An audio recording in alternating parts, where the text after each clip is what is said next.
Hello बच्चों, VNM chemistry में आप लोगों का बहुत बहुत स्वागत है। तो बच्चों, आज हम लोग बात करेंगे हेलो एल्केन और हेलो एरीन क्लास 12 के लिए। ये आज का जो लेक्चर है वन शॉट में ही कंप्लीट करने वाले हैं हम लोग, ताकि आप लोगों का रिवीजन हो सके। क्योंकि आप लोगों को पता है ऑफलाइन बैच में ये चैप्टर कंप्लीट हो चुका है, तो अब बेसिकली ऑनलाइन के थ्रू क्या होगा, शॉर्ट नोट बनेगा, एक ही शॉर्ट में वीडियो कंप्लीट होगा और इसमें रिवीजन किया जाएगा। तो चलिए समझते हैं सबसे पहले हेलो एल्केन और हेलो एरीन होता क्या है। तो हेलो एल्केन का मतलब होता है जो हेलोजन के डेरिवेटिव होते हैं, मतलब जो एल्केन के हेलोजन डेरिवेटिव होंगे उनको हेलो एल्केन बोलेंगे। तो बेसिकली अगर हमारे पास एल्केन है, क्या है बच्चों, मैंने बोला बेसिकली हमारे पास एल्केन है, तो उस एल्केन से क्या ऐड करेंगे, हेलोजन ऐड करेंगे, तो हमारा जो बनेगा वो होगा हेलो एल्केन हो जाएगा। इतना क्लियर है। अब जैसे हमारा CH4 है, CH4 में से क्या करेंगे, एक हाइड्रोजन को बाहर निकालेंगे और एक हेलोजन को ऐड कर देंगे, तो हमारा बन जाएगा CH3X, जिसको मिथाइल हैलाइड कहते हैं, और ये टाइप का क्या होगा, हेलो एल्केन होगा। और हेलो एल्केन जो होता है, इसका जनरल फॉर्मूला जो होता है वो होता है RH, या फिर हम लोग CnH2n+1X लिखा करते हैं। अब n इज इक्वल टू हमारा 1, 2, 3 ऐसे इंटीजर होता है, तो बेसिकली ये हमारा हेलो एल्केन के लिए होगा।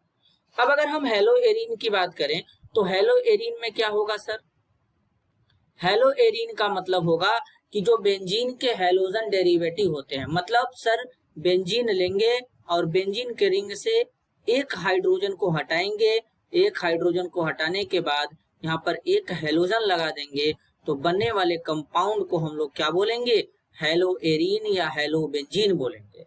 अब इसका जनरल फॉर्मूला जो होगा वो होता है CnH, यहाँ पर होगा बच्चों n-1X हो जाएगा, n इज इक्वल टू 6 होगा, तो C6 यहाँ पर 6-1X हो जाएगा, तो फॉर्मूला बन जाएगा C6H5X बन जाएगा। इतना आप लोगों को क्लियर होगा। अब जरा यहाँ पे बात करते हैं थोड़ा हाइब्रिडाइजेशन के बारे में। तो अगर हमारे पास हेलो एल्केन है, क्या है बच्चों, हेलो एल्केन है, और यहाँ पर क्या है हमारा हेलो एरीन है, हेलो एरीन है, तो पता चल गया कि हेलो एल्केन का जो फॉर्मूला होता है बेसिकली कुछ इस तरीके से है, और ये हमारा हेलो एरीन है जो कि बेंजीन रिंग के साथ में डायरेक्ट यहाँ पे जुड़ा हुआ है X। तो बेंजीन में टोटल बॉन्ड जो होता है बच्चों 15 होता है, जिसमें 3 पाई 12 सिग्मा होते हैं। तो सबसे पहले हेलो एल्केन में देखेंगे तो जिस कार्बन से हमारा हेलोजन जुड़ा है, ये कार्बन 4 सिंगल बॉन्ड बनाए हैं, चारों सिग्मा है, तो हेलो एल्केन में कार्बन का हाइब्रिडाइजेशन sp3 होगा, जबकि हेलो एरीन में क्या होगा बच्चों, sp2 होगा। इतना क्लियर होना चाहिए। अब चलते हैं जरा हम लोग क्लासिफिकेशन के ऊपर कि बेसिकली हेलो एल्केन के क्या क्या क्लासिफिकेशन हो सकते हैं। Classification of halo alkane and hello arene. तो सबसे पहले हेलो एल्केन की बात करेंगे, तो बेसिकली बच्चों जरा ध्यान से समझेंगे। अगर हमारे पास ये है RCH, यहाँ पर है X, फिर दूसरा हमारा हो जाएगा RHX, तीसरा हो जाएगा RRX। अब अगर हम देखें तो यहाँ पर ये 3 हेलोजन हमारे हैं, ये तीनों में एक एक हेलोजन है। तो पहले वाले स्ट्रक्चर में अगर हम देखेंगे तो जो हेलोजन जुड़ा है 1 डिग्री कार्बन से जुड़ा है, तो इसको 1 डिग्री हेलो एल्केन या इसी को प्राइमरी हेलो एल्केन बोलेंगे। अब यहाँ पर हेलोजन 2 डिग्री कार्बन से जुड़ा है, तो इसको 2 डिग्री हेलो एल्केन या सेकेंडरी हेलो एल्केन बोलेंगे, और इसमें 3 डिग्री से जुड़ा है तो ये 3 डिग्री हेलो एल्केन बच्चों हो जाएगा। इतना क्लियर होगा, ठीक है। अब इसी तरीके से अब जरा समझेंगे mono halo alkane, die halo alkane क्या होगा। अगर हमारा एक कार्बन से केवल एक हेलोजन जुड़ेगा, जैसे कि CH3X या फिर C2H5X, तो एक कार्बन से एक हेलोजन ऐड होगा। ओपन करके भी देख सकते हैं कि एक कार्बन से केवल एक हेलोजन ऐड हो रहा है, तो इसको मोनो हेलो एल्केन कहते हैं। ठीक है बच्चों, तो इसी तरीके से अगर दो डिफरेंट कार्बन से अगर हमारा दो हेलोजन ऐड हो जाएगा तो ये हमारा क्या हो जाएगा, डाई हेलो एल्केन हो जाएगा। इसी तरीके से तीन डिफरेंट कार्बन से हमारा तीन हेलोजन का एटम अगर ऐड होता है तो इसको हम लोग क्या कहते हैं बच्चों, ट्राई हेलो एल्केन कहते हैं। क्या कहते हैं, ट्राई हेलो एल्केन इसको हम लोग कहते हैं। इतना क्लियर होगा। तो ये बच्चों हमको ध्यान में यहाँ पर देना है। अब जैसे यहाँ पर अगर हम बात करें तो इसी तरीके से अब हेलो एरीन की बारे में बात करते हैं। तो अगर हम हेलो एरीन को ध्यान दें यहाँ पर, तो बेंजीन के रिंग से क्या जुड़ा है, एक्स जुड़ा है सर, इससे हेलो एरीन बोल रहे हैं। तो इसी तरीके से कुछ नहीं करना है, तो अगर हम दो हेलोजन लगा देंगे तो ये डाई हेलो एरीन और ये मोनो हेलो एरीन है, मोनो हेलो एरीन है बच्चों। और ये क्या हो जाएगा, डाई हेलो एरीन हो जाएगा। इसी तरीके से अगर हम तीन हेलोजन लगा देंगे बेंजीन रिंग के साथ में तो ये हमारा हो जाएगा बच्चों ट्राई हेलो एरीन हो जाएगा। कितना क्लियर होगा। अब अगर हम कुछ स्पेसिफिक के बारे में बात करें कि सर कुछ स्पेसिफिक हमारे हैं, तो जरा स्पेसिफिक कंडीशन के यानी स्पेसिफिक कार्बन हेलोजन कंपाउंड अब स्पेसिफिक कार्बन हेलोजन कंपाउंड के बारे में जरा समझते हैं। तो सबसे पहले क्या समझेंगे बच्चों, ध्यान देंगे हम लोग। सबसे पहले हम यहाँ पे बात करेंगे एलाइलिक हैलाइड के बारे में। अब सर एलाइलिक हैलाइड क्या होता है बच्चों, जरा ध्यान से समझना। CH2 double bond CH single bond CH2X।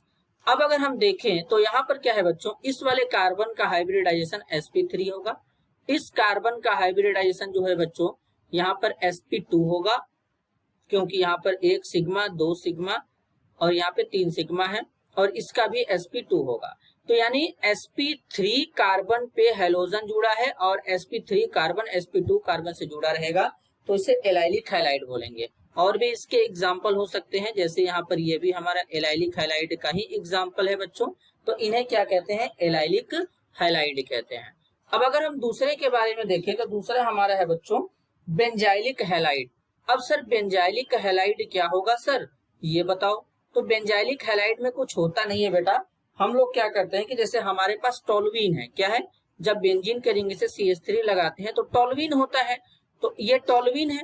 तो अब हम क्या करेंगे, इस टोल्यूइन में से जो CH3 वाला है इसमें से एक हाइड्रोजन को बाहर निकालेंगे और एक हेलोजन को लगा देंगे, तो कुछ इस तरीके से हमारा यहाँ पे बन जाएगा CH2X। इसको बेंजाइलिक हैलाइड बोलेंगे। इस कार्बन का हाइब्रिडाइजेशन sp3 और बेंजीन वाले का sp2। तो sp3 कार्बन वाले से हेलोजन जुड़ेगा, लेकिन जो sp3 कार्बन है ये बेंजीन के sp2 कार्बन से जुड़ेगा, तो ये हमारा बेंजाइलिक हैलाइड हो जाएगा बच्चों।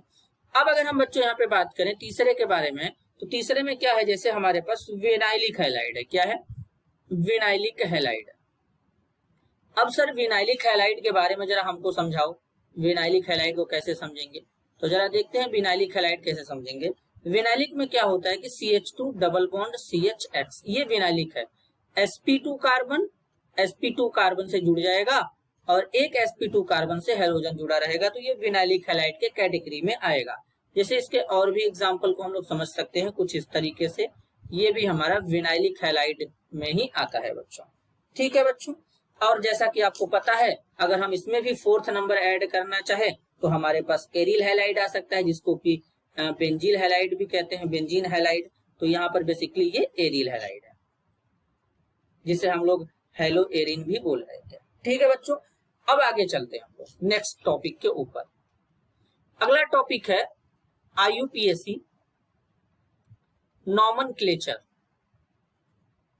अब अगर हम IUPAC नॉमेनक्लेचर के बारे में बात करें तो नाम लिखने का तरीका क्या होगा। नाम लिखने का तरीका होगा कि जैसे हेलो एल्केन है तो सबसे पहले हेलोजन का नाम लिखेंगे, फिर बाद में एल्केन का नाम लिखेंगे। अब जैसे यहाँ पे हमारे पास CH3 है, CH2 है, CH2 है, X है। अब अगर हम इसका नाम लिखें तो अब यहाँ पर तीन कार्बन है। अब नंबरिंग कहाँ से करते हैं, जस्ट सर जिस कार्बन से हेलोजन जुड़ा होता है उसी से नंबरिंग करेंगे, तो 1 2 3। तो अब यहाँ पर क्या है, पहले कार्बन पे हेलोजन है तो 1 हेलो, 3 कार्बन को प्रोप लिखते हैं तो प्रोप हो जाएगा। सिंगल बॉन्ड है तो एन लगाएंगे तो 1 हेलो प्रोपेन बनेगा। तो इसी तरीके से अगर हम कुछ ऐसा लिखें CH3, CH यहाँ पर लिख दें Br CH3, तो 1 2 3, तो दूसरे कार्बन पे ब्रोमीन है तो 2 ब्रोमो क्या हो जाएगा बच्चों, प्रोपेन हो जाएगा। तो इस तरीके से यहाँ पर नाम लिखा जाएगा, इसको हम लोग ध्यान देंगे। अब जरा अगर हम यहाँ पर देखें इसका नाम कैसे लिखेंगे सर, तो यहाँ पर हमारा एक Br लगेगा, एक Br यहाँ पे लगेगा, एक Br यहाँ पे लगा लेते हैं। नंबरिंग करेंगे 1 2 3 4 5 6, पहले कार्बन पे, तीसरे कार्बन पे, पांचवें कार्बन पे ब्रोमीन जुड़ा है तो नाम क्या लिखेंगे 1 3 5, 3 बार है तो ट्राई ब्रोमो हो जाएगा बच्चों। इसके बाद क्या हो जाएगा, बेंजीन हो जाएगा। तो इस तरीके से हम लोग IUPAC नाम को लिखते हैं। अब चलिए बच्चों जरा इसका नाम लिखते हैं सर, इस कंपाउंड का नाम क्या होगा बच्चों, यहाँ पर Cl लगा देते हैं, यहाँ पर CH3 लगा देते हैं। तो नाम कैसे लिखेंगे जरा ध्यान से समझेंगे। सबसे पहले यहां से नंबरिंग 1 2 3 4 5 6, पहले कार्बन पे क्लोरीन है तो लिखेंगे 1 क्लोरो, दूसरे कार्बन पे CH3 है तो 2 मिथाइल, और उसके बाद क्या हो जाएगा बच्चों, बेंजीन हो जाएगा। अब अगर ये इसका दूसरा नाम भी लिखना चाहेंगे तो इसी को बच्चों दूसरा नाम क्या लिखेंगे बच्चों, यही नाम यहाँ पे परफेक्ट है और ये वन अपने आप में सही नाम तरीका भी है नेमिंग करने का, तो इसको ध्यान देंगे। अब जरा नेक्स्ट बात करते हैं। अब जैसे अगर हमारे पास कल को ऐसे दे दिया और इसका IUPAC नाम पूछ लिया CH2Cl, तो इसका IUPAC नाम कैसे लिखेंगे, तो इसका IUPAC नाम लिखने का तरीका जो है बच्चों 1 2, पहले कार्बन पे क्लोरीन जुड़ा है तो लिखेंगे 1 क्लोरो, पहले 1 क्लोरो, फिर पहले ही कार्बन से बेंजीन रिंग भी जुड़ा है तो इसको लिखते हैं फिनाइल, 1 क्लोरो फिनाइल, एक कार्बन है तो क्या लिख देंगे, मीथेन लिख देंगे। तो इस तरीके से IUPAC नाम लिखते हैं। अब जैसे एक हमारे पास है इस तरीके से CH3, यहाँ पर है H, यहाँ पर है डबल बॉन्ड H, फिर यहाँ पे है इस तरीके से Br, और यहाँ पर है H, यहाँ पर है CH3। तो अब अगर हम इसका नाम लिखना चाहें तो कैसे लिखेंगे, तो सबसे पहले नंबरिंग यहाँ से करेंगे 1 2 3, और यहाँ पर बच्चों क्या हो जाएगा 4, यहाँ पे क्या हो जाएगा बच्चों 5। अब चौथे नंबर पे ब्रोमीन है तो यहाँ पर क्या करते हैं, लिखेंगे 4 ब्रोमो, फिर इसके बाद 5 कार्बन है तो लिखेंगे पेंट, दूसरे कार्बन पे डबल बॉन्ड है तो 2 इन। इस तरीके से यहाँ पर नाम लिखा करते हैं बच्चों, तो इसको हम लोग ध्यान देंगे। अब बच्चों हम लोग क्या करेंगे, अब हम लोग आगे चलते हैं, अब आगे क्या समझेंगे जरा ध्यान देना बच्चों। CX bond nature of halo alkane, halo alkane में CX बॉन्ड नेचर देखेंगे तो ये हमारे पास हेलो एल्केन है बच्चों। अब हेलो एल्केन में होता क्या है कि बेसिकली जो हेलोजन होता है मोर इलेक्ट्रोनेगेटिव होता है, तो यहाँ कहीं ना कहीं यहाँ पर एक बॉन्ड में जो 2 इलेक्ट्रॉन है, ये हेलोजन क्या करेगा, इलेक्ट्रॉन को अपने ऊपर अट्रैक्ट करेगा बच्चों। अपने ऊपर जब अट्रैक्ट करेगा तो ये इस पे शिफ्ट होगा, तो इस पे पार्शियल नेगेटिव, इस पे पार्शियल पॉजिटिव चार्ज आएगा। तो इसका मतलब हम कहेंगे कहीं ना कहीं ये किस नेचर का होता है, पोलर नेचर का होता है, क्योंकि इसमें बॉन्ड में पोलैरिटी होता है। क्या होता है बच्चों, पोलैरिटी होता है। ठीक है, अब जरा आगे चलते हैं। अब हम लोग बच्चों जिस टॉपिक के ऊपर बात करेंगे ध्यान से समझेंगे। अब हम लोग चलते हैं, बात करेंगे MOP ऑफ हेलो एल्केन के बारे में। MOP of halo alkane. अब MOP ऑफ हेलो एल्केन का मतलब क्या होता है, MOP ऑफ हेलो एल्केन का मतलब होता है बच्चों मेथड ऑफ प्रिपरेशन, मतलब हेलो एल्केन को कैसे बनाएंगे। तो सबसे पहले हम लोग जो बनाएंगे हेलो एल्केन को, वो एल्कोहल से बनाएंगे। किससे बनाएंगे बच्चों, एल्कोहल से बनाएंगे। अब जरा ध्यान से समझते हैं। एल्कोहल लेंगे, अब यहाँ पे क्या लेंगे, HCl लेंगे, फिर यहाँ पे लेंगे ZnCl2, तो यहाँ पर बन जाएगा RCl और साथ में वाटर बाहर चला जाएगा। अब मैंने एक एक रिएक्शन का ट्रिक भी बताया हुआ है ऑफलाइन के क्लास में, तो अब यहाँ पे हम लोग केवल रिवीजन करें तो इसी वे में करेंगे। दूसरा यहाँ पे क्या है बच्चों, अगर फिर भी प्रॉब्लम होगा बच्चों तो मैं समझा दे रहा हूं कि यहाँ से वाटर निकाल देना और वाटर निकालने के बाद जो बचेगा RCl लगा देना। अब यहाँ पर है ROH, फिर है NaBr लेंगे, उसके बाद H2SO4 लेंगे बच्चों, तो यहाँ से हमारा जो बनेगा RBr बना देना। इसके बाद सोडियम हाइड्रोजन सल्फेट NaHSO4 बना देना। इसके बाद वाटर। अपना मेजर प्रोडक्ट लिखना होता है, बाई प्रोडक्ट अगर तुम नहीं भी लिखते हो तो कोई भी प्रॉब्लम नहीं है। अब मान लो फिर एल्कोहल लिए, इस बार हम लोग PX3 के साथ रिएक्शन करा रहे हैं बच्चों। PX3 में Cl भी ले सकते हो, Br भी ले सकते हो, I भी ले सकते हैं, कोई प्रॉब्लम नहीं है। तो यहां पर हमारा क्या बनेगा बच्चों, RxH3PO3 बन जाएगा। लेकिन स्पेशली यहाँ पर X इज इक्वल टू केवल Cl और Br लोगे तो प्रोडक्ट ज्यादा अच्छा बनेगा। तो मैक्सिमम जब हम लोग का क्या बनेगा, या तो Cl वाला कंपाउंड या तो ब्रोमीन वाला कंपाउंड बनेगा। आयोडीन और फ्लोरीन का बनाने के लिए अलग मेथड है, उसको हम लोग पढ़ेंगे। चौथा में अगर हम देखें तो फिर से अगर हम एल्कोहल लें बच्चों, इस बार PCl5 के साथ रिएक्शन कराते हैं तो इस बार हमारा RCl बनेगा। इसके बाद POCl3 बाई प्रोडक्ट और HCl यहाँ पे बन जाएगा।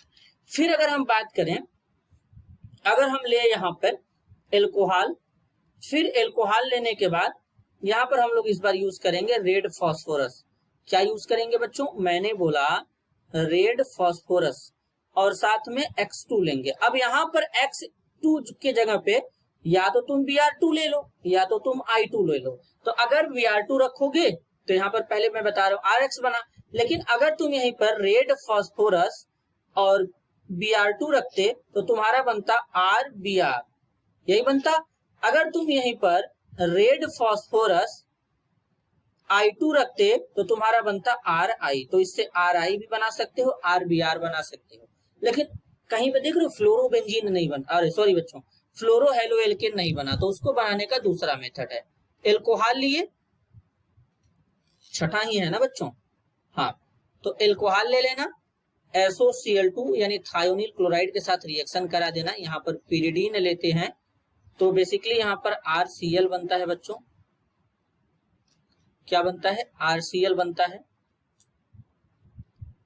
SO2 बनता है और HCl बनता है। इस रिएक्शन का नाम है डार्जीन रिएक्शन। क्या है, डार्जीन रिएक्शन। अब डार्जीन रिएक्शन में तुमको कुछ बताना चाहता हूँ। ये डार्जीन रिएक्शन हेलो एल्केन बनाने का सबसे बेस्ट तरीका होता है, सबसे बेस्ट मेथड होता है बच्चों, क्योंकि यहाँ पर साथ में दो दो गैस बनता है बाई प्रोडक्ट में, और जब किसी रिएक्शन में या किसी सिस्टम में अगर गैस बाहर निकलता है तो उसका एंट्रोपी बढ़ता है, तो जिसके कारण यहाँ पर क्या होता है, जिसके कारण ये प्रिपरेशन बेस्ट माना जाता है। अब आगे चलते हैं, अब हम लोग आगे चलेंगे, जरा ध्यान से समझेंगे। अब दूसरा है तरीका हाइड्रोकार्बन से बनाएंगे। अब सर हाइड्रोकार्बन से कैसे बनाएंगे, जरा ध्यान से समझेंगे। जैसे मान लो हमारे पास है CH3 CH2 CH2 CH3, Cl2 के साथ रिएक्शन कराएंगे UV, यहाँ पर लाइट हो जाएगा, या लाइट के अलावा तुम हीट भी ले सकते हो। तो अब यहाँ पर तुमको करना क्या है कि अगर यहाँ से हाइड्रोजन हटाओगे तो 1 डिग्री हेलो एल्केन बनेगा, यहाँ से हाइड्रोजन हटाओगे तो 2 डिग्री हेलो एल्केन बनेगा। तो अगर हम पहली बार हटाते हैं यहाँ से CH2 CH2, तो यहाँ पर CH2Cl आ जाएगा, और अगर तुम यहाँ से हटाओगे तो इसके केस में क्या बनेगा, CH3 CH2, एक मैंने CH2 यहाँ पे एक्स्ट्रा लगा दिया है बेटा, यहाँ पे तो एक को कम करना पड़ेगा, नहीं 2 4 सही है बेटा, 4 इधर भी है तो 4 इधर भी रहेगा, CH यहाँ पे CH3 यहाँ पर हो जाएगा Cl। तो ये 2 डिग्री है और ये 1 डिग्री है, तो 2 डिग्री 1 डिग्री में कंपेयर करोगे तो 2 डिग्री ज्यादा स्टेबल होता है, तो इसलिए मेजर होगा, ये कम बनेगा। ठीक है बच्चों। अब अगर हम बात करें एल्कीन से कि एल्कीन से कैसे बनाया जाता है, तो देखो तुमको कुछ करना नहीं है। एल्कीन से बनाने के लिए मैं तुमको आसान सिखाता हूँ।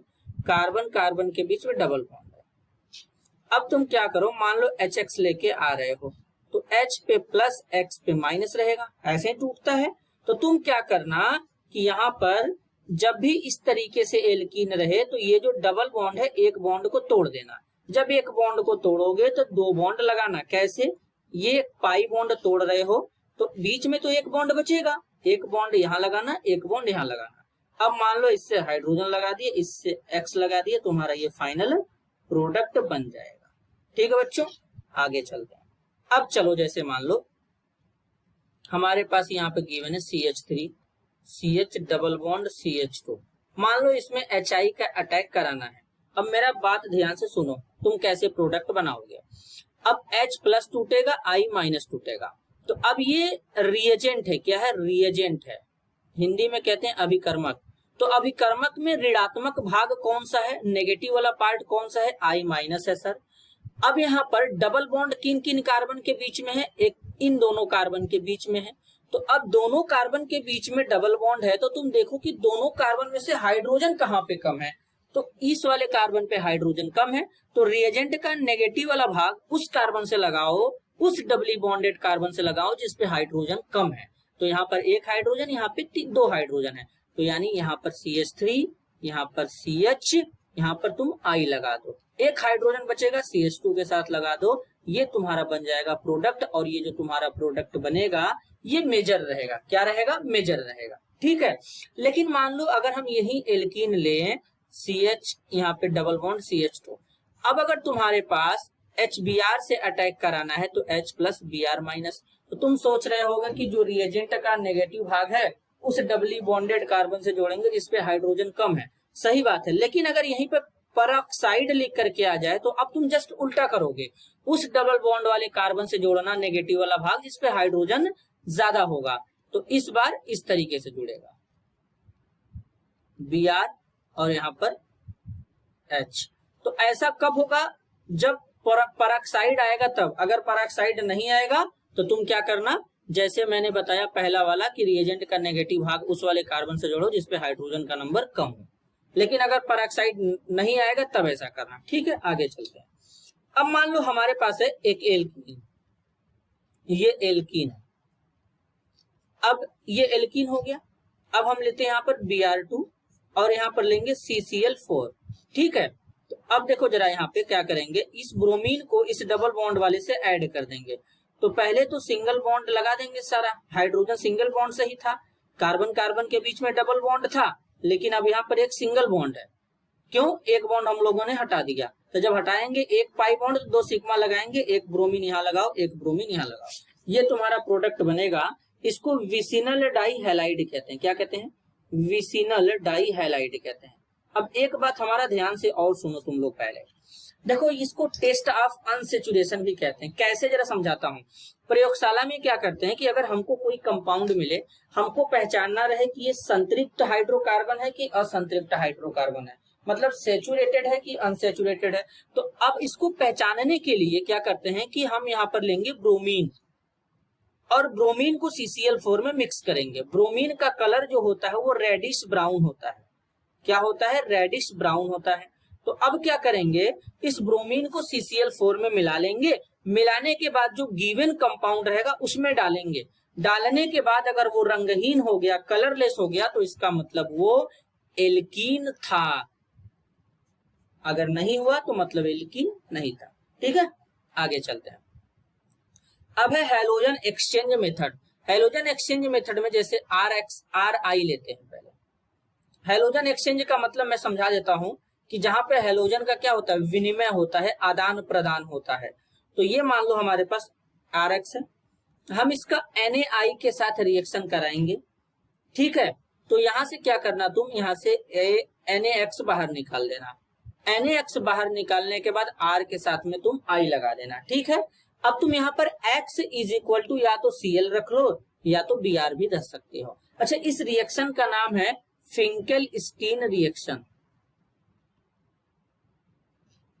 फिंकेल-स्टीन रिएक्शन नाम है। ठीक है, आगे चलते हैं।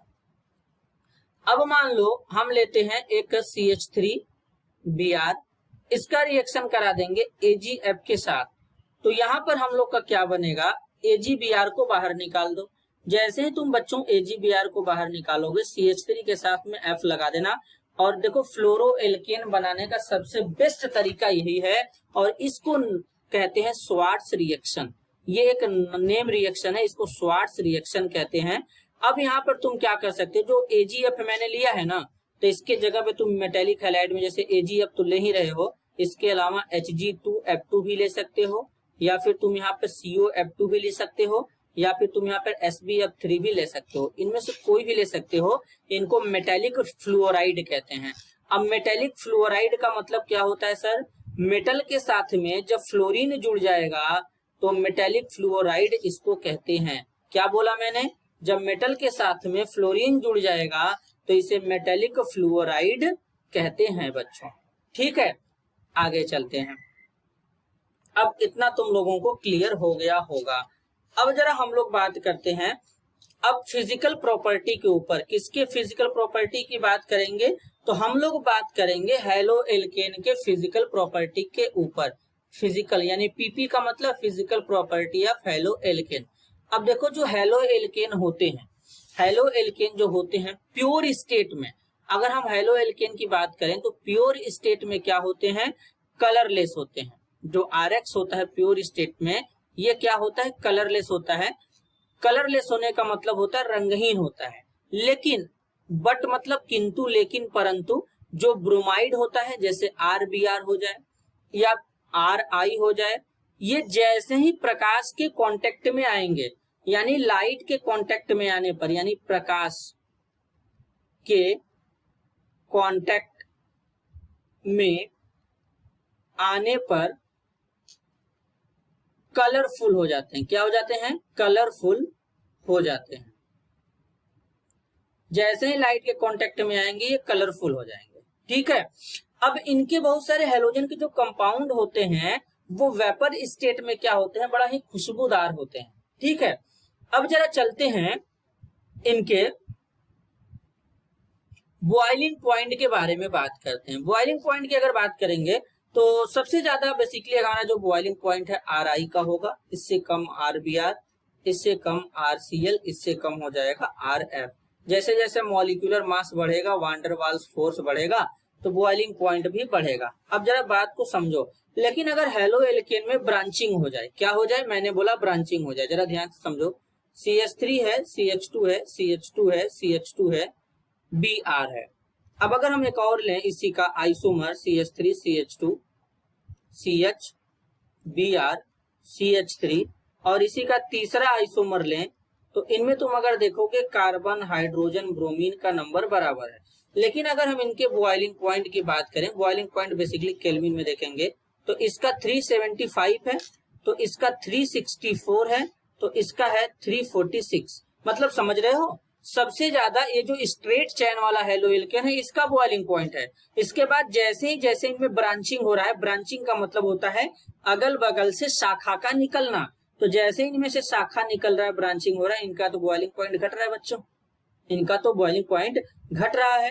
तो बॉइलिंग पॉइंट कब घटेगा, जब ब्रांचिंग होगा तब। अब सर ब्रांचिंग होने पर ही बॉइलिंग पॉइंट क्यों घट रहा है, क्योंकि बच्चों इनका सरफेस एरिया जो है वो कम हो जाएगा, और अगर सरफेस एरिया कम हुआ तो बॉइलिंग पॉइंट घटेगा ही घटेगा।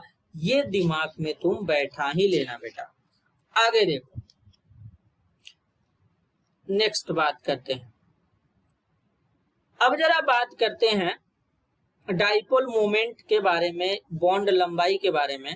अगर मान लो हमारे पास CH3, पहले बॉन्ड लेंथ का मतलब बंध का लंबाई। अगर हमारे पास CH3F है मिथाइल क्लोराइड, हमारे पास है CH3Cl मिथाइल क्लोराइड, हमारे पास है CH3Br जिसे क्या कहते हैं मिथाइल ब्रोमाइड, हमारे पास है CH3I जिसे हम लोग क्या कहते हैं मिथाइल आयोडाइड कहते हैं। तो अगर हम इनके बॉन्ड लेंथ की बात करें तो बॉन्ड लेंथ सबसे ज्यादा किसका होगा, जरा ध्यान से समझना। सबसे ज्यादा जो CH3F का बॉन्ड लेंथ होता है 139, Cl वाले का होता है 178, इसका होता है 193, इसका होता है 214। अब क्या रीजन है, देखो जब मिथाइल ग्रुप सेम रहेगा, यानी यहाँ पर CH3 सब में सेम है। अब यहाँ पर अगर हम बॉन्ड लेंथ मतलब बंध की लंबाई की बात करेंगे तो सबसे ज्यादा किसका होगा, CH3I का होगा। क्यों होगा ये समझो। ये जरूरी है। जब ग्रुप में ऊपर से नीचे आते हैं तो एटम का साइज यानी परमाणु का आकार बढ़ता है। क्यों बढ़ता है? क्योंकि सेल का नंबर बढ़ता है। तो इसलिए आयोडीन वाले का बॉन्ड लेंथ ज्यादा होगा, फिर ब्रोमीन वाला थोड़ा कम होगा, क्लोरीन वाला कम होगा, फ्लोरीन वाला एकदम कम हो जाएगा। ठीक है। अब बॉन्ड लेंथ ज्यादा होने का मतलब ये वाला बॉन्ड ज्यादा आसानी से टूटेगा। ठीक है, इतना क्लियर होना चाहिए।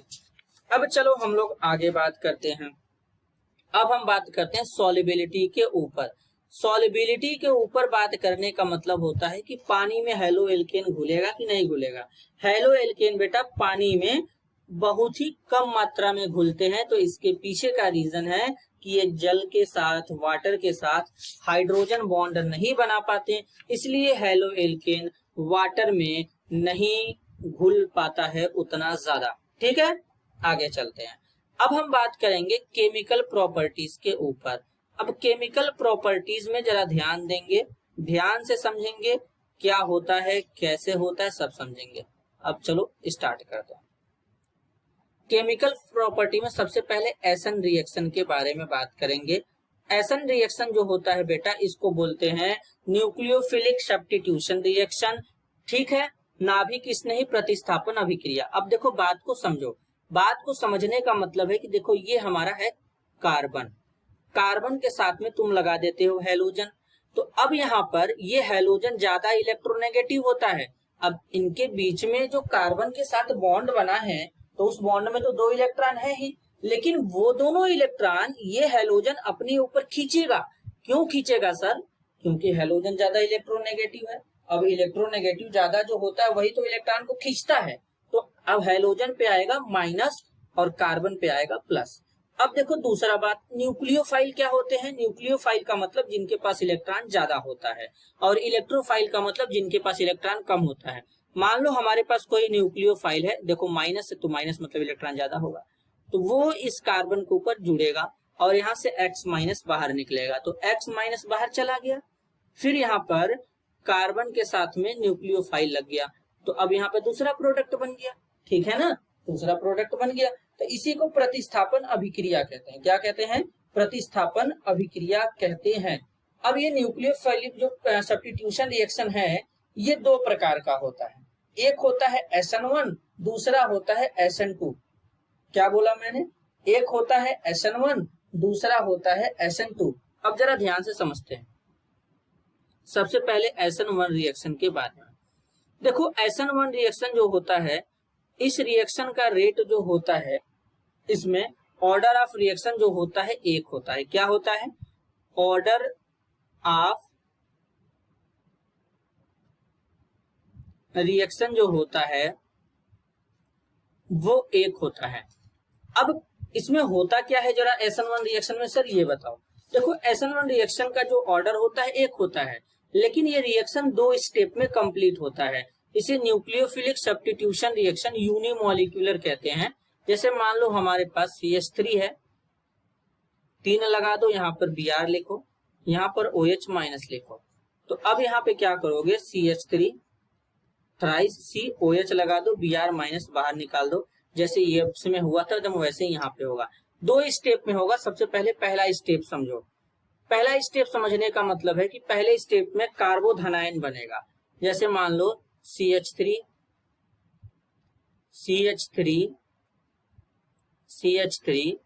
Br है, यहां से इसको इस पे तोड़ो। इस पे तोड़ने के बाद ये पहला चरण है। तो पहला चरण जो होता है बहुत धीरे धीरे होता है, क्योंकि कोवैलेंट बॉन्ड कार्बन और ब्रोमीन के बीच का टूटेगा। तो यहाँ से Br माइनस बाहर निकलेगा। अब यहाँ पर C, यहाँ पे कार्बन के ऊपर प्लस चार्ज CH3। देखो बात को समझो, यहाँ पर कार्बन का हाइब्रिडाइजेशन sp3 है, मतलब ये टेट्राहेड्रल होने की कोशिश करेगा, जबकि यहाँ पर sp2 है, मतलब ये प्लेनर होगा। तो टेट्राहेड्रल से प्लेनर में कन्वर्ट हो चुका है। अब क्या होगा, यहाँ पर जब न्यूक्लियोफाइल आएगा, अब स्ट्रक्चर देखो है प्लेनर। प्लेनर होने का मतलब ये जो तीनों बॉन्ड मिथाइल ग्रुप के बीच में बना है, ये एक ही प्लेन में रहेंगे। तो OH माइनस या तो आगे से या तो पीछे से कहीं से भी अटैक कर सकता है। जब अटैक करेगा तो यहाँ पर CH3 तो सेम ही रहेगा। अब यहाँ पे लग जाएगा OH। इस तरीके से यहाँ पर चलता है रिएक्शन। अब देखो ये रिएक्शन का जो दूसरा स्टेप है ये बहुत ही फास्ट हो रहा था, क्यों फास्ट हो रहा था? क्योंकि रिएक्शन आयन के बीच में हो रहा था, और रिएक्शन जब भी आयन के बीच में होता है तो रिएक्शन बहुत ही फास्ट होता है। इस बात को दिमाग में बैठाओ। अब जरा आगे चलते हैं। देखो, कार्बोकेटायन जो बन रहा था वो जितना ज्यादा स्टेबल बनेगा, SN1 रिएक्शन का रेट उतना फास्ट होगा। ठीक है, तो सबसे ज्यादा स्टेबल होता है 3 डिग्री कार्बोकेटायन, इससे कम स्टेबल होता है 2 डिग्री कार्बोकेटायन, इससे भी कम स्टेबल होता है 1 डिग्री कार्बोकेटायन। तो 3 डिग्री कार्बोकेटायन जो होता है, SN1 रिएक्शन जो होगा वो बहुत ही फास्ट देगा। ठीक है, आगे चलते हैं। अब जरा बात करते हैं SN2 के बारे में। SN2 को बोलते हैं न्यूक्लियोफिलिक सब्स्टिट्यूशन रिएक्शन बाईमोलिकुलर। अब देखो, न्यूक्लियोफिलिक में ये हमारा बाईमोलिकुलर होता है, तो इसका ऑर्डर जो होगा, इसका ऑर्डर 2 होगा, और ये रिएक्शन केवल और केवल एक ही स्टेप में कंप्लीट होगा, केवल एक स्टेप में कंप्लीट होगा। अब इसके लिए जो SN2 के लिए जो कार्बोकेटायन का रेट होगा वो जस्ट उल्टा होगा। 1 डिग्री कार्बोकेटायन अच्छे से देगा, या 1 डिग्री एल्काइल। अच्छा देखो, एक बात और जान लो यहीं पे, एल्काइल हैलाइड का भी अगर हम ऑर्डर देखें SN1 के लिए, तो सबसे फास्ट जो SN1 रिएक्शन देगा 3 डिग्री एल्काइल हैलाइड देगा, 3 डिग्री हेलो एल्केन देगा, 2 डिग्री हेलो एल्केन थोड़ा धीरे देगा, और 1 डिग्री हेलो एल्केन तो SN1 रिएक्शन देगा ही नहीं। तो इसी तरीके से अगर हम SN2 के लिए बात करें तो जस्ट उल्टा होगा। 1 डिग्री एल्काइल हैलाइड SN1 को देगा, अच्छे से देगा, 2 डिग्री उतना अच्छे से नहीं देगा, और 3 डिग्री एल्काइल हैलाइड तो SN2 कभी देगा ही नहीं। तो ऐसे यहाँ पर इनका रेट होता है। अब जैसे SN1 SN2 जो होता है ये एक ही स्टेप में होता है। जैसे समझो, यहाँ पर Cl H H H, ये इस पे अटैक करेगा। अटैक करने के बाद सबसे पहले ट्रांजिशन स्टेट बनता है। तो ट्रांजिशन स्टेट में कुछ इस तरीके से यहाँ पे बनता है। अब देखो, ट्रांजिशन स्टेट में मैं तुमको दिखाता हूं। अब जरा ध्यान से समझना इसमें होता क्या है। देखो, यहाँ पर ये जो Cl है, ये वाला बॉन्ड तो ओल्ड बॉन्ड है। ओल्ड बॉन्ड का मतलब बॉन्ड पहले से ही बना था। OH माइनस आयन कार्बन के साथ में बॉन्ड बनाएगा तो न्यू बॉन्ड होगा। तो न्यू बॉन्ड को मैं इससे दिखा रहा हूं। देखो, इसका मतलब बॉन्ड पूरी तरीके से बना नहीं, अभी बनने की कोशिश कर रहा है। ये क्या है? न्यू बॉन्ड है, अभी बन रहा है। डॉटेड लाइन से दिखा देंगे न्यू बॉन्ड, ऑक्सीजन पे माइनस। अब क्लोरीन कार्बन के बीच का बॉन्ड टूट रहा है, तो ये ओल्ड बॉन्ड हो जाएगा। क्या हो जाएगा? ओल्ड बॉन्ड हो जाएगा। ओल्ड बॉन्ड का मतलब पुराना वाला बॉन्ड टूट रहा है। फिर यहाँ पे क्या हो जाएगा? OH carbon H H H और यहाँ पर Cl माइनस। अब बात को जरा ध्यान से समझो। देखो, ये जो OH माइनस है SN2 रिएक्शन में केवल और केवल पीछे से अटैक करेगा, आगे से अटैक नहीं करेगा। अगर OH माइनस यहाँ से अटैक करता तो नहीं कर पाएगा। क्यों नहीं करेगा? क्लोरीन के पास लोन पेयर होता है, तो इसके लोन पेयर और OH माइनस जो इलेक्ट्रॉन है इसमें रिपल्सन होता है। तो SN2 रिएक्शन में जो न्यूक्लियोफाइल होता है ये केवल पीछे से अटैक करता है, आगे से अटैक नहीं करेगा।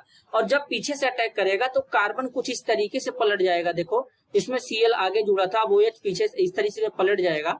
तो यहाँ जो प्रोडक्ट होता है वो उल्टा हो जाता है, तो इसी को बोलते हैं इन्वर्जन। इन्वर्जन का मतलब हो जाना, उल्टा हो जाना। और इसी को जो ऑब्जर्व किया था जो साइंटिस्ट, वाल्डेन था, तो इसलिए इसको वाल्डेन इन्वर्जन कहते हैं। इसे वाल्डेन इन्वर्जन कहते हैं। ठीक है। अब SN1 SN2 रिएक्शन में डिफरेंस लिखना होता है तो वो तो लिख ही लेंगे। पहले SN1 रिएक्शन का पूरा नाम, फिर SN2 का पूरा नाम लिख लेंगे। फिर इस तरीके से यहाँ पर चीजों को स्मूथली कर सकते हैं। अब जरा आगे चलते हैं। अब चलेंगे नेक्स्ट प्रॉपर्टी के बारे में बात करेंगे। नेक्स्ट प्रॉपर्टी जो होगा हम लोगों का वो होगा एलिमिनेशन रिएक्शन। अच्छा, एलिमिनेशन रिएक्शन को कहते हैं विलोपन अभिक्रिया। अब एलिमिनेशन में होता क्या, जरा ध्यान से समझो। देखो, सबसे पहले चीजों को स्मूथली समझो। जैसे मान लो यहाँ पे इस कार्बन से कोई फंक्शनल ग्रुप जुड़ गया, तो जिस कार्बन से कोई फंक्शनल ग्रुप यानी क्रियात्मक समूह जुड़ा होता है उसे अल्फा कार्बन। अल्फा कार्बन से जो कार्बन जुड़ा होता है उसे बीटा, बीटा कार्बन से जो कार्बन जुड़ा होता है उसे गामा कार्बन कहते हैं। और इन पे जो हाइड्रोजन होगा, अगर मान लो इस पे हाइड्रोजन है तो ये हमारा अल्फा हाइड्रोजन हो जाएगा, अगर इस पे हाइड्रोजन है तो ये बीटा हाइड्रोजन हो जाएगा, अगर इस पे हाइड्रोजन है तो वो गामा हाइड्रोजन हो जाएगा। अब देखो जैसे यहाँ पे कार्बन कार्बन के बीच में सिंगल बॉन्ड है, यहाँ पर एक्स हम लोगों ने लगा दिया, हेलोजन है, और यहाँ पर हाइड्रोजन लगा दिए। एक्स हमारा लिविंग ग्रुप है, लिविंग ग्रुप मतलब जो बाहर निकल जाता है। अब देखो होगा क्या, जरा ध्यान से समझना, हमारे पास कोई बेस आएगा, बेस क्या करता है, बेस आया है दुनिया में H+ खाने, तो ये इस हाइड्रोजन को लेके चला जाएगा। अब हाइड्रोजन को लेके चला जाएगा तो ये वाला बॉन्ड यहाँ पे लगा दो और इस X को बाहर निकालो। तो जैसे तुम जब बाहर निकालोगे तो क्या होगा, X- बाहर हो गया, कार्बन कार्बन के बीच में आ जाएगा डबल बॉन्ड और यहाँ से BH हो जाएगा बाहर। तो इस रिएक्शन को कहते हैं विलोपन अभिक्रिया। ठीक है, आगे चलते हैं। अब धातु के साथ अभिक्रिया समझेंगे। जैसे मान लो हमारा CH3 है, CH2 है, Br, रिएक्शन विथ मेटल।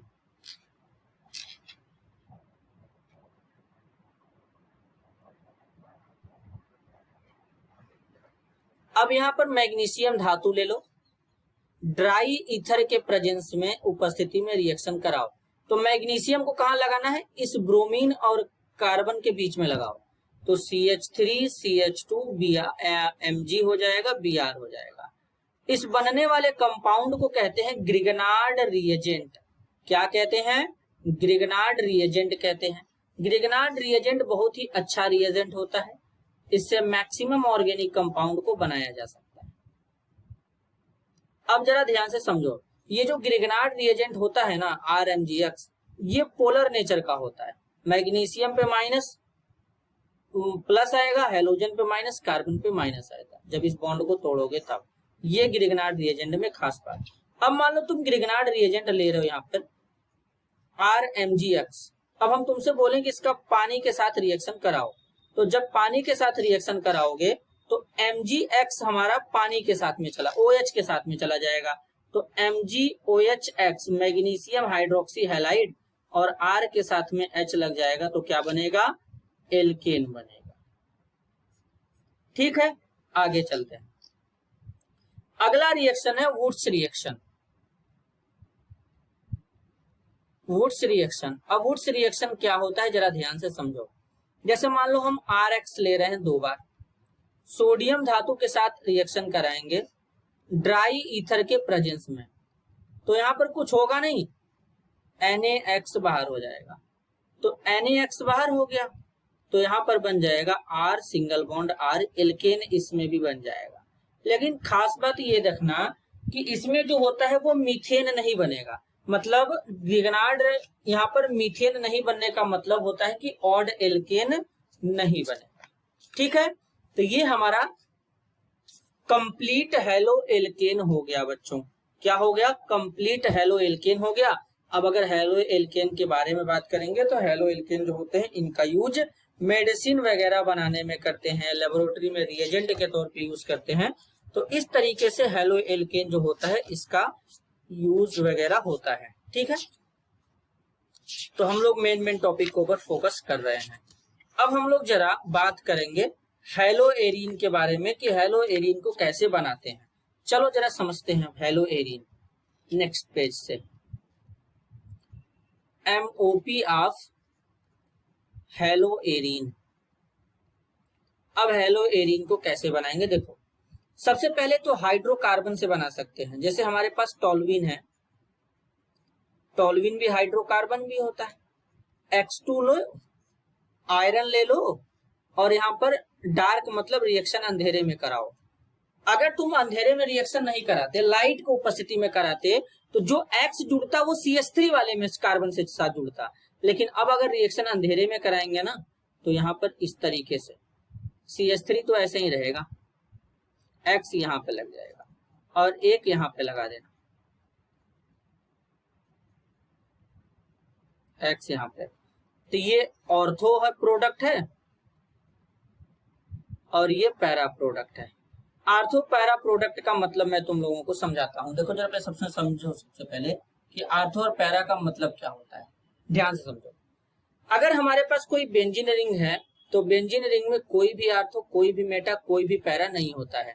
लेकिन अगर बेंजीन रिंग के किसी भी कार्बन के साथ फंक्शनल ग्रुप लग जाए तो जिस कार्बन के साथ फंक्शनल ग्रुप लगेगा उसके जस्ट नीचे वाला कार्बन आर्थो, इसके नीचे वाला मेटा और उसके नीचे वाला पैरा हो जाएगा। तो ये भी आर्थो, ये भी मेटा और ये पैरा हो जाएगा। ठीक है, आगे चलते हैं। अगला है, सबसे पहले दूसरा जरा समझो। देखो ये हमारे पास एनिलीन है। अगर तुम एनिलीन ले रहे हो, इस पे NaNO2 ले लो और HX ले लो, टेम्परेचर 0 डिग्री रखो, या फिर नहीं रख सकते तो 273 से 278 केल्विन ले लो। तो इस केस में जो तुम्हारा बनेगा कुछ इस तरीके का प्रोडक्ट बनेगा, N2 प्लस X माइनस। इसे कहते हैं बेंजीन डाइजोनियम हैलाइड, और इस रिएक्शन का नाम है डाईएजोटाइजेशन रिएक्शन, या इसी को डाईएजोटीकरण अभिक्रिया कहते हैं, जिसमें डाइजोनियम साल्ट का फॉर्मेशन होता है। डाईएजोटाइजेशन रिएक्शन।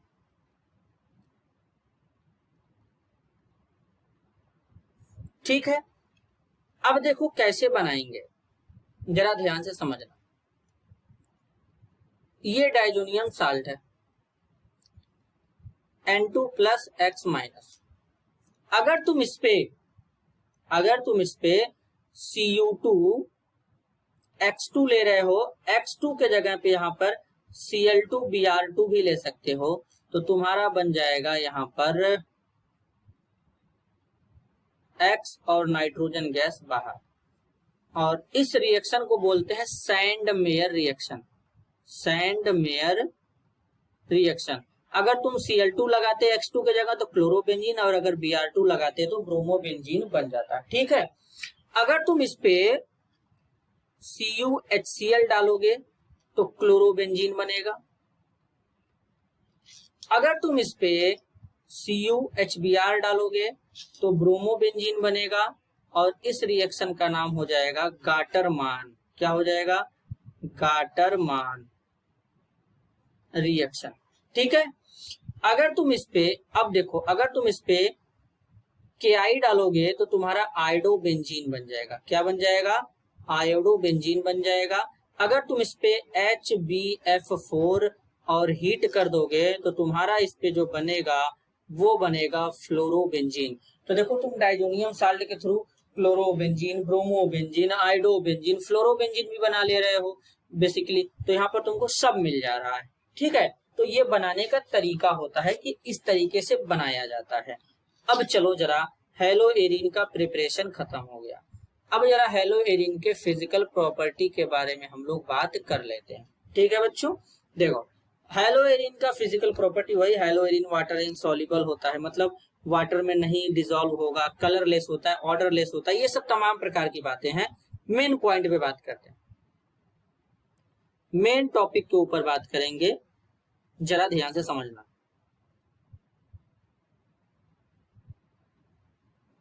देखो,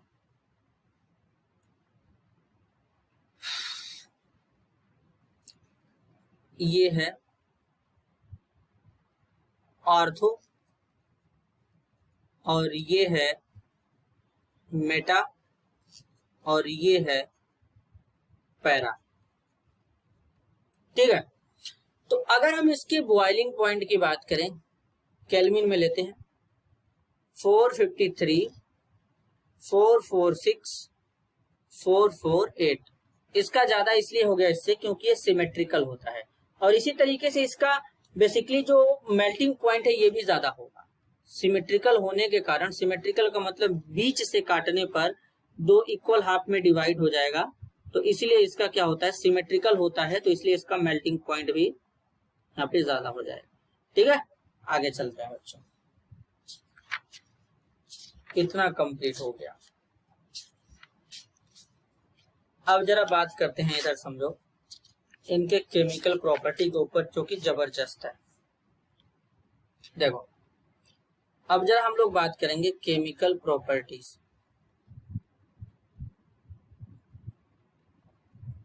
किसका केमिकल प्रॉपर्टी समझेंगे? हेलो एरिन का। सबसे पहले इसका रेजोनेटिंग स्ट्रक्चर समझाता हूं। देखो, एक डबल बॉन्ड यहां, एक डबल बॉन्ड यहां, एक यहां। क्लोरीन का वैलेंस इलेक्ट्रॉन होता है 7। 6 बॉन्ड यहाँ पे 6 इलेक्ट्रॉन बचेगा क्योंकि एक बॉन्ड बना चुका है। ये 2 इलेक्ट्रॉन यहां लाओ और ये वाला डबल बॉन्ड इस कार्बन के ऊपर तोड़ो। जब तोड़ोगे तो ये कुछ ऐसा दिखेगा।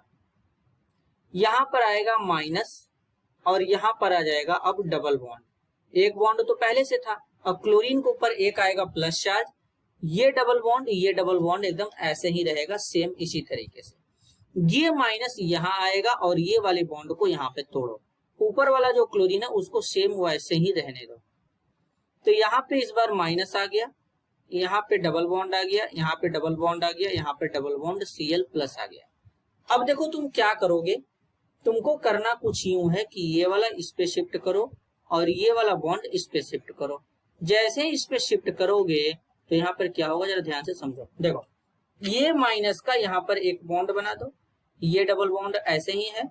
अब यहाँ पे माइनस आ गया, डबल बॉन्ड Cl प्लस। अब देखो क्या करना है, अब यहाँ पे तुमको कुछ ऐसा करना है।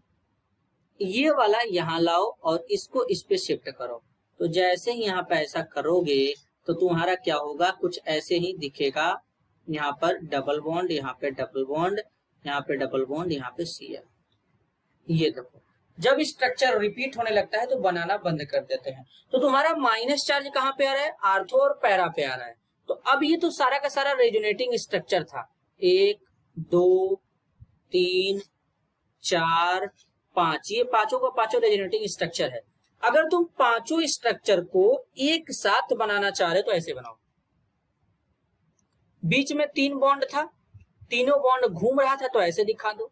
यहाँ पर Cl के बीच में भी एक बॉन्ड बन के टूट गया तो डॉटेड लाइन से दिखा दो। क्लोरीन के ऊपर प्लस चार्ज रहा था, प्लस लगाओ और आर्थो पे माइनस, पैरा पे माइनस ऐसे लगा दो क्योंकि इन पे माइनस चार्ज आ रहा था। मान लो इनके सामने से कोई इलेक्ट्रोफाइल आता है। इलेक्ट्रोफाइल मतलब जिसके पास इलेक्ट्रॉन का कमी होता है। तो ये कहाँ पे जुड़ना पसंद करेगा, जहां पे इलेक्ट्रॉन ज्यादा होगा। तो अगर आर्थो से जुड़ेगा, अगर अटैक आर्थो पे होगा, आर्थो से अटैक होगा तो प्रोडक्ट कौन सा बनेगा, आर्थो प्रोडक्ट बनेगा। यहीं पर इस Cl के बगल में ही E लग जाएगा। अगर अटैक पैरा से हुआ तो Cl के जस्ट अपोजिट लगेगा इलेक्ट्रोफाइल। तो ये हमारा प्रोडक्ट जो बना है इसको आर्थो प्रोडक्ट कहते हैं, इसको हम लोग पैरा प्रोडक्ट कहते हैं। अब इन दोनों में ज्यादा प्रोडक्ट कौन सा होता है, तो इन दोनों में जो हमारा पैरा प्रोडक्ट है वो ज्यादा बनता है, आर्थो कम बनता है। क्यों ऐसा होता है, क्योंकि पैरा वाले में यहाँ पर क्या होता है कि इसमें क्या होता है, पैरा वाले में रिपल्सन नहीं होता इन दोनों ग्रुप में, लेकिन यहाँ पर बगल में क्लोरीन का लोन पेयर भी है तो इनमें रिपल्सन होता है तो इसलिए कम बनता है। ठीक है, और ये ज्यादा बनेगा। आगे चलते हैं, अब जरा रिएक्शन समझते हैं। देखो, ये है हमारा क्लोरोबेंजीन। अब इस पे तुम ले NaOH, इतने का टेम्परेचर है, 300 ATM का प्रेशर है, H+। अच्छा देखो, सबसे पहले यहाँ पे टेम्परेचर बहुत ज्यादा लिए हैं हम लोग, क्योंकि जब रेजोनेटिंग स्ट्रक्चर बनाए थे तो क्लोरीन कार्बन के बीच में यहाँ पे डबल बॉन्ड कैरेक्टर आया था, देख सकते हो। देखो यहाँ ये डबल बॉन्ड कैरेक्टर आ गया, तो कहीं ना कहीं बॉन्ड को तोड़ना बड़ा मुश्किल होगा, तो इसलिए टेम्परेचर ज्यादा होता है। अब यहाँ पे तुमको कुछ करना नहीं है, या बस क्या करो, OH लगा दो। अच्छा, क्लोरोबेंजीन से डायरेक्ट तुम क्या बना दिए, फिनॉल बना दिए। इसको बोलते हैं डाउस प्रोसेस। ठीक है, आगे चलते हैं। दूसरा देखो, अगर हम कुछ ऐसा ग्रुप लगाएं कि जो बेंजीन रिंग से इलेक्ट्रॉन को खींचे, तो कहीं ना कहीं यहाँ पर डबल बॉन्ड कैरेक्टर को कम करेगा। तो अब इस केस में हम लोग टेम्परेचर थोड़ा कम भी रख सकते हैं। टेम्परेचर कम रखेंगे तब भी चल जाएगा, क्योंकि एक ऐसा ग्रुप लगा दिए हैं जो इलेक्ट्रॉन को खींचता है, तो इलेक्ट्रॉन सब नीचे की तरफ शिफ्ट हो जाएंगे ऐसे। तो इस केस में कुछ नहीं करना, बस OH लगा दो, यहाँ पर NO2 हो जाएगा। ये फिनॉल था और ये पैरा नाइट्रोफिनॉल है। आगे चलते हैं। अगर तुम एक NO2 और लगाओ, चलो लगाते हैं। पहले यहाँ पे Cl लगाओ और NO2 लगाओ यहाँ पे।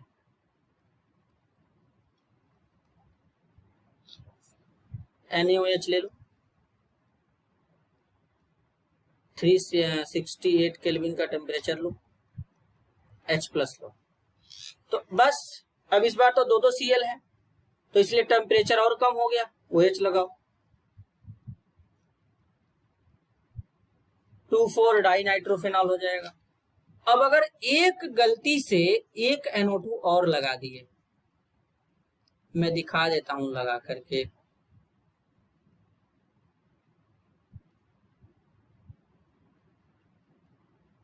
तब तो कुछ करना ही नहीं है, बस केवल पानी डाल के गर्म कर दो, तुरंत Cl बाहर चला जाएगा और यहाँ पर OH लग जाएगा और ये रिएक्शन तो रूम टेम्परेचर पर ही हो जाएगा। और इस कंपाउंड को बोलते हैं पिक्रिक एसिड। ये कार्बन नंबर 1 2 3 4 5 6 2, 4, 6 दूसरे चौथे छठवें पे NO2 है, 3 बार है तो ट्राई लिखो, फिर नाइट्रो लिखो, उसके बाद फिनॉल। समझ गए बेटा? आगे चलते हैं।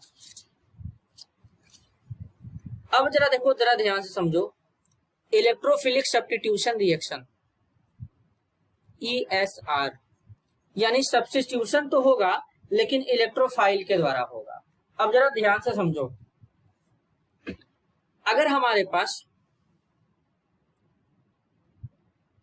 हैलोजिनेशन है, हैलोजिनेशन का मतलब हैलोजनीकरण अभिक्रिया, तो यहाँ पर जो इलेक्ट्रोफाइल मिलता है वो X+ मिलता है, इसको हैलोनियम आयन कहते हैं। अगर हमारा नाइट्रेशन है तो नाइट्रेशन में जो इलेक्ट्रोफाइल मिलता है वो NO2+ मिलता है, नाइट्रोनियम आयन। अगर हमारे पास सल्फोनेशन है तो सल्फोनेशन में जो इलेक्ट्रोफाइल हमारा मिलता है SO3H लगाते हैं बेंजीन का रिंग से। इसी तरीके से अगर हम लोग फ्रीडल क्राफ्ट एल्काइलेशन देखेंगे तो इसमें जो इलेक्ट्रोफाइल मिलता है वो CH3+ मिलता है। और अगर हम लोग फ्रीडल क्राफ्ट एसाइलेशन देखेंगे तो इसमें जो इलेक्ट्रोफाइल हमारा मिलता है वो CH3CO+ मिलता है। और इनको करना क्या है, बेंजीन के रिंग से जोड़ते जाना है। चलो जोड़ते हैं। देखो ये हमारा है क्लोरोबेंजीन, हम Cl2 लेंगे, एनहाइड्रस FeCl3 लेंगे, तो इसके केस में क्या होगा, इनसे इलेक्ट्रोफाइल क्या मिलेगा, Cl+ मिलेगा। तो एक यहाँ पे लगा दो आर्थो पे और दूसरे वाले में एक पैरा पे लगा दो, यहाँ पे लगा दो, तो ये वाला क्या बनेगा, ज्यादा बनेगा और ये वाला क्या बनेगा, कम बनेगा। यही तो करना है शुरू में जो मैंने बताया था। यहाँ पे देखो जरा, कहाँ गया, देखो ये ज्यादा बनेगा इलेक्ट्रोफाइल, यही करना था। ठीक है, आगे चलते हैं। तो ये क्या था, क्लोरीनेशन। अब अगर मान लो हम लिखे वो नाइट्रेशन, तो कुछ नहीं करना है, क्लोरोबेंजीन लो, यहां पर लिखो HNO3, यहां पर लिखो H2SO4। एक बार NO2 कहां पे लगाओगे, यहां पे लगा दो, और एक बार NO2 कहां पे लगाओगे, नीचे लगाओ, हो गया। इसी तरीके से अगर हम बात करें सल्फोनेशन,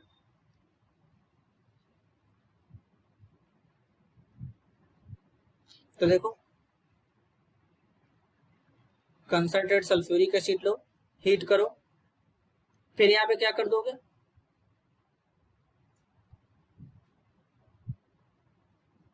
ये लगा दो, यहाँ पे ये लगा दो, ठीक है। आगे अब अगर हम लिखें फ्रीडल क्राफ्ट एल्काइलेशन, तो इसमें क्या करोगे, CH3Cl निर्जल AlCl3, तो इनसे मिलकर के क्या बनेगा, CH3, एक आर्थो पे लगा दो और दूसरा पैरा पे लगा दो, ठीक है। इसी तरीके से Friedel Crafts acylation,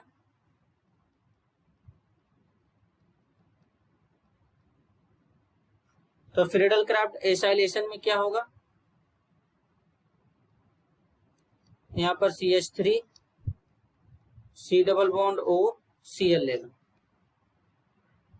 anhydrous AlCl3 ले लो,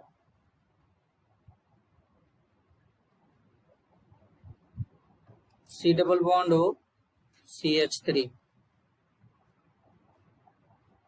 Cl C double bond O CH3, ठीक है। ये हमारा बन जाएगा। तो इस तरीके से यहाँ पे प्रोडक्ट बनता है। अब जरा नेक्स्ट रिएक्शन समझेंगे, मेटल के साथ रिएक्शन समझेंगे। मेटल के साथ रिएक्शन मतलब क्या समझेंगे, जरा ध्यान से समझेंगे।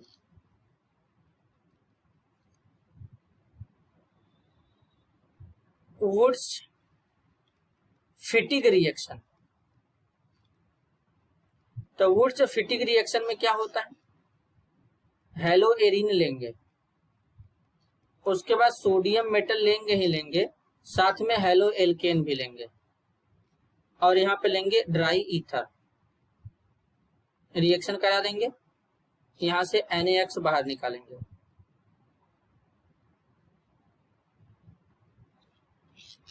तो बेंजीन के रिंग से क्या बाहर, क्या लग जाएगा, R लग जाएगा, एल्काइल बेंजीन बन जाएगा, ठीक है। तो ये वुड फिटिग रिएक्शन है। अगर हम इसी तरीके से बात करेंगे तो एक हमारा फिटिग रिएक्शन होता है, क्या होता है, फिटिग रिएक्शन। फिटिग रिएक्शन में एरिल हैलाइड 2 मोल लेते हैं, अब 2 मोल एरिल हैलाइड ले लेते हैं, X लगा लेते हैं, सोडियम मेटल के साथ रिएक्शन करा देंगे, यहां भी ड्राई ईथर रहेगा, तो इस केस में NaX बाहर हो जाएगा। अब जैसे ही NaX बाहर होगा, 2 बेंजीन रिंग को आपस में जोड़ देंगे, तो यहां पे बन जाएगा बाइफेनाइल, ठीक है। ये कंप्लीट हो गया। अब जरा बात करते हैं पॉलीहेलोजन कंपाउंड के बारे में। अब जरा बात करते हैं पॉलीहेलोजन कंपाउंड के बारे में।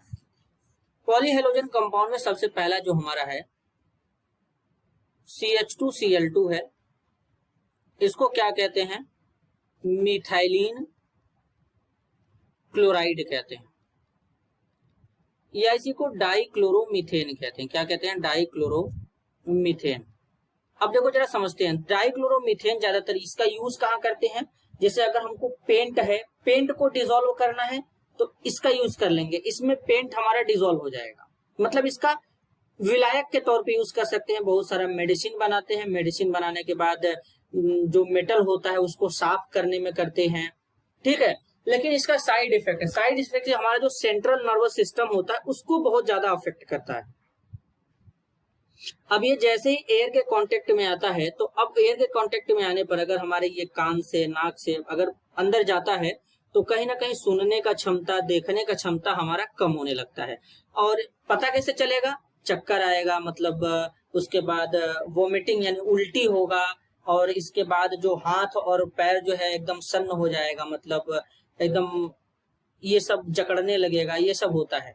और अगर ज्यादा हमारे आई के कांटेक्ट में आ जाए, आंख के कांटेक्ट में आ जाए, तो हमारा जो कार्निया होता है, कार्निया को जला सकता है। ये इसके अंदर इतना पावर होता है, किसके अंदर, CH2Cl2 के अंदर इतना पावर होता है कि हमारे कार्निया को भी जला सकता है। अब दूसरा जो है हमारा ट्राइक्लोरोमीथेन है, CHCl3, इसको ट्राइक्लोरो मीथेन कहते हैं और इसी को क्लोरोफॉर्म भी कहते हैं। क्या कहते हैं? क्लोरोफॉर्म। अब जो क्लोरोफॉर्म होता है बेसिकली इसका उपयोग कहाँ करते हैं? जो हमारे बहुत सारे फैट होता है जिसे चर्बी कहते हैं, एल्कलॉइड होता है, आयोडीन होता है, ऐसे कंपाउंड को डिसॉल्व करने के लिए करते हैं। अभी प्रेजेंट टाइम में हम लोग जो क्लोरोफॉर्म बेसिकली जो होता है, एक फ्रियान होता है, फ्रियान जिसका यूज हम लोग करते हैं रेफ्रिजरेंट के तौर पे करते हैं, मतलब प्रशीतक के तौर पे करते हैं, तो रेफ्रिजरेटर में यूज किया जाता है। R22 हमारा होता है जिसको हम लोग कहते हैं फ्रियॉन, इसका यूज इसको बनाने में इसका यूज किया जाता है और इस फ्रियॉन का यूज हम लोग किसी चीज को ठंडा करने में करते हैं। ठीक है, तो R22 को बनाने में क्लोरोफॉर्म का यूज किया जाता है। क्लोरोफॉर्म का भी साइड इफेक्ट होता है, बेहोश करने में यूज करते हैं, हमारा नर्वस सिस्टम को अफेक्ट करता है। साइड इफेक्ट में सांस लेने में प्रॉब्लम होगा, सर दर्द होगा, थक जाएंगे बहुत ज्यादा, ये सब इसके साइड इफेक्ट है। जो किडनी होता है इसको भी ये डैमेज कर देता है।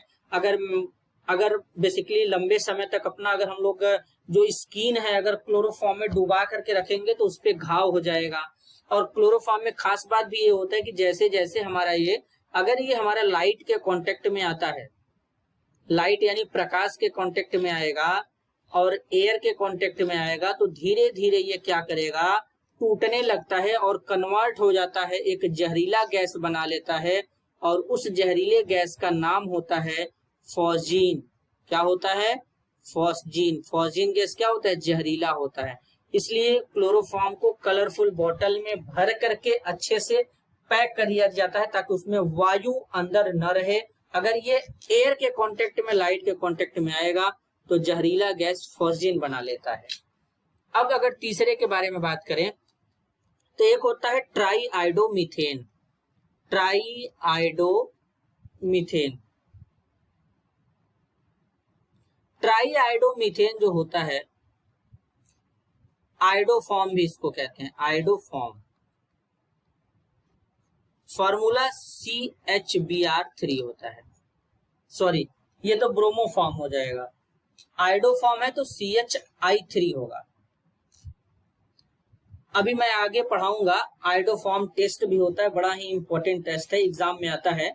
लेकिन इसका खास बात यह है कि ये इसको एंटीसेप्टिक के फॉर्म में भी यूज करते हैं, लेकिन एंटीसेप्टिक जो प्रॉपर्टी होता है वो आयोडोफॉर्म के कारण नहीं आता। आयोडोफॉर्म में जो आयोडीन है जब ये रिलीज होता है तो इसके कारण आता है। तो अगर बेसिकली चोट वोट लग जाता है तो इसका यूज कर सकते हैं, एंटीसेप्टिक के जैसा काम करता है। अब अगर हम बात करें तो एक हमारा होता है ट्राईक्लोरोमीथेन, सॉरी टेट्राक्लोरोमीथेन होता है, टेट्राक्लोरोमीथेन। टेट्राक्लोरोमीथेन को हम लोग CCl4 कहते हैं, कार्बन टेट्राक्लोराइड। कार्बन टेट्राक्लोराइड जो होता है इसका यूज करते हैं आग बुझाने में। कहां पे करते हैं? आग बुझाने में इसका यूज करते हैं, कार्बन टेट्राक्लोराइड का। कहीं पर अगर आग वग लग जाता है तो इसका यूज कर सकते हैं। इसके भी बहुत सारे साइड इफेक्ट हैं, जैसे बेहोश हो जाना, गहरी नींद, मर भी सकते हैं, ये सब इसके बहुत ज्यादा साइड इफेक्ट है। एक हमारा होता है फ्रियॉन। फ्रियॉन तो अभी मैंने बताया कि R22 भी बनाया जाता है क्लोरोफॉर्म से, ये भी फ्रियॉन है। इसके अलावा जनरल फॉर्मूला CFCS होता है फ्रियॉन का। इसका यूज सबसे ज्यादा करते हैं रेफ्रिजरेंट के तौर पे। रेफ्रिजरेटर यानी फ्रिज में अमोनिया के अलावा फ्रियान गैस भी मिलाया जाता है, AC में भी मिलाया जाता है ताकि ये ठंडा कर सके। और भी हमारे होते हैं जैसे CF2 CL2, ये सब हमारे क्या होते हैं? फ्रियॉन होते हैं। एक हमारा और होता है पॉलीहेलोजन कंपाउंड जिसको DDT कहते हैं। DDT का पूरा नाम होता है डाइफिनाइल ट्राईक्लोरो इथेन होता है। और ये जो DDT होता है बच्चों, ये नॉन बायोडिग्रेडेबल होता है, मतलब प्राकृतिक रूप से नेचुरल तरीके से इसको नष्ट नहीं किया जाता है, तो इस पे बैन है, इसका यूज नहीं कर सकते हैं। ये एक टाइप का इंसेक्टिसाइड था, मतलब कीटनाशक था, तो इसका यूज बेसिकली कीटों को मारने के लिए किया जाता है, तो इसलिए ये कीटनाशक था। अब DDT का जो फॉर्मूला होता है C14H9Cl5 होता है।